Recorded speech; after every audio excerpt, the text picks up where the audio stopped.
Thursday, short and important news.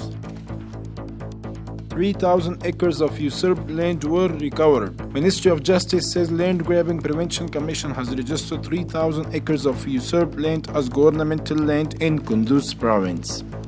Minister of Urban Development and Housing met with the citizens. The acting Minister of Urban Development and Housing, Sheikh Hamdullah Numani, met with a number of citizens from different provinces and discussed their problems and assured them of solving it. A thief arrested in the 15th Police District.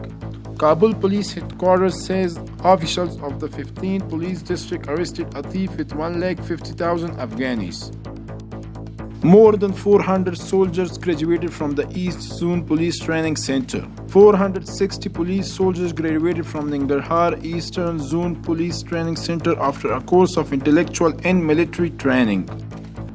India is completing its unfinished projects in Afghanistan. The Ministry of Foreign Affairs of India has said that India would complete 500 of its incomplete projects in 34 provinces of Afghanistan. The ministry added that various plans are being worked on to resume the work of these projects.